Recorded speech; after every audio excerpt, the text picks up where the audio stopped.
sekian rakyat Indonesia yang bisa membuli mereka gitu, sementara aku kayak cuman segelintir orang dan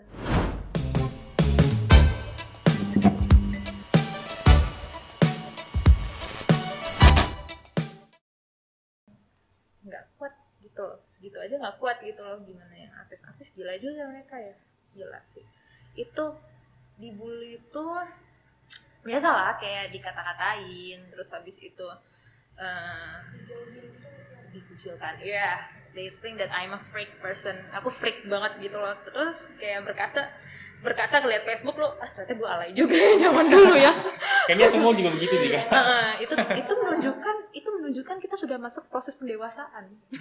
Katanya Raditya Dika. Oh my god. Jadi situ. Ya, karena ketika kita ngelihat Facebook kita dan kita geleng-geleng, oh berarti kita udah di masa, kita udah lebih dewasa gitu. Ternyata gue gini dulu ya. Kita harus perbaikin baik-baik. Nah, dari dibully gitu, aku tuh bukannya kayak nangis-nangis atau kesel sendiri atau bagaimana. Aku lebih kayak mengubah mindsetku. Kenapa ya aku digini ya? Apa yang salah sama gue gitu. Terus akhirnya kayak, oh mungkin gue gini-gini sama mereka. Terus kayak mungkin gue terlalu attitude gue tuh terlalu ini banget di mata mereka, terlalu apaan banget sih kayak gitu. Jadi ada hal yang harus kita perbaikin gitu. Bukannya kita nyalahin mereka, tapi ada saat dimana ketika kita melakukan suatu kesalahan, lebih baik kita coba koreksi diri gitu loh. Itu sih. Jadi bully ini nih ya, membawa dampak positif juga ya Kak, buat Kakak. Iya. Jadi bisa refleksi diri, bisa Refleksi diri. Kayak gitu sih. Ya kalau negatif ya paling ya kayak ya mungkin cuma sebentar, tapi tergantung kitanya juga sih. Tergantung orangnya kan. Tergantung kitanya menghadapinya gitu loh. Kita bisa melakukan hal-hal ini. Tapi kadang-kadang ada juga orang yang malah ke hal-hal buruk, malah menjadi pribadi yang orang yang bully itu pengen. Misalnya lo dikatain kayak apa ya? Lo tukang PHP, dia PHP terus gitu. Itu namanya kalau aku bilang kayak alam bawah sadarnya gitu. Kayak alam bawah sadarnya membuat mindset dia jadi, oh gue kayak gini, gue udah dicap orang begini nih, gue lakuin aja sekalian sampai orang itu kaget gue ternyata kayak gitu sih. Kayak magic ya, cuman ya itulah kadang-kadang alam bawah sadar kita tuh kadang-kadang memang melakukan hal-hal yang di luar nalar kita aja.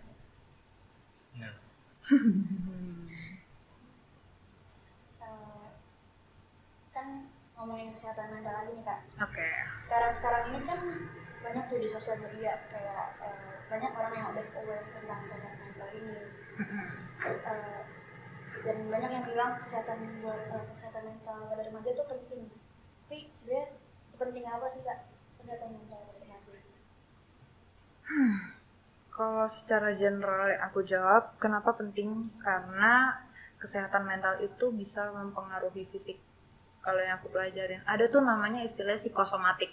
Dimana psikosomatik itu tuh ketika kita stressful, depresi, atau berkepanjangan, itu akan menimbulkan suatu penyakit. Ya balik lagi kayak aku bilang, kalau misalnya ada orang yang men-trigger kita, ngatain kita apa, terus badan kita kayak mengiyakan hal tersebut, jadi itu akan secara alam bawah sadar kayak memperlakukan kita untuk melakukan hal itu lah. Nah itu termasuk penyakit ini, lu tuh stres, terus habis itu misalnya nih punya penyakit mah nih, ya udah kalau stres terus mahnya makin parah kayak gitu. Itu kenapa kesehatan mental tuh sebenarnya tuh penting banget buat kesehatan fisik kita. Jadi ngaruhin ke fisik kita juga ya? Ngaruh ke fisik, kegiatan segala macam. Kan tadi dibilang kalau misalnya orang sehat mental, dia akan bisa lebih bekerja, berkontribusi, terus habis itu produktif. Ya, kalau kalian stres mana bisa kalian ngerjain tugas? Bener gak? Nah, ya. Bingung tuh mau ngapain jadinya. Kalau misalnya kalian stres, emang kalian bisa masuk pelajaran? Emang pelajarannya bisa masuk ke otak dengan maksimal? Enggak kan? Kayak gitu.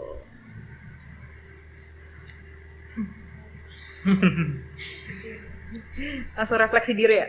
Iya langsung mikir nih ya. Langsung mikir, aku udah stres belum kayak gitu-gitu? Aku anxiety gak? Kecemasan gak? Kayak gitu? Nggak.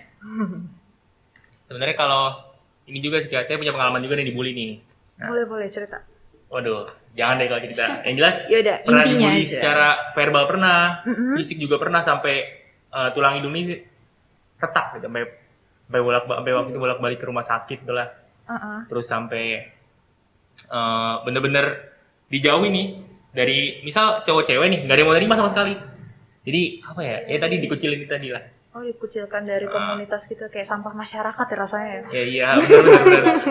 Cuma kayak gitu. Nah, seberapa besar nggak sih Kak nih dampak bullying ke mental health seseorang gitu? Aku nggak bisa generalisir sih, karena setiap orang tuh unik dan beda-beda.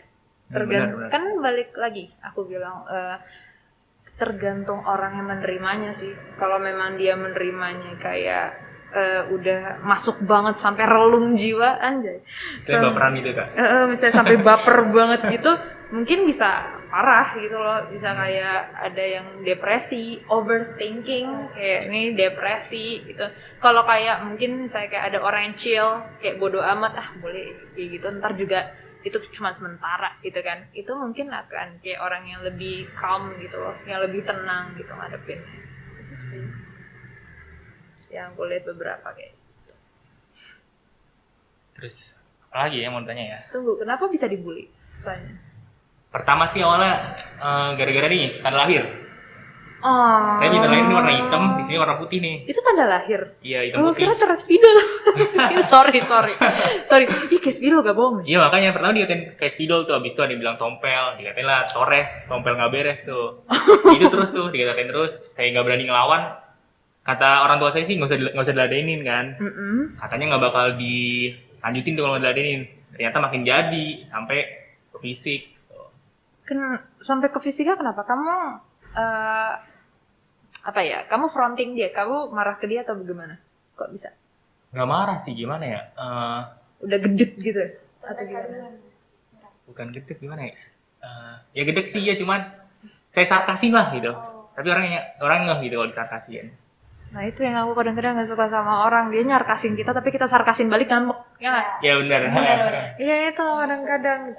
Nah berarti itu kita belajar nggak semua orang bisa disarkasin atau nggak semua orang bisa menerima jokes kita atau sarkasnya kita. Kan aku bilang kayak tiap orang beda-beda kan, tiap orang tuh punya batas toleransinya masing-masing.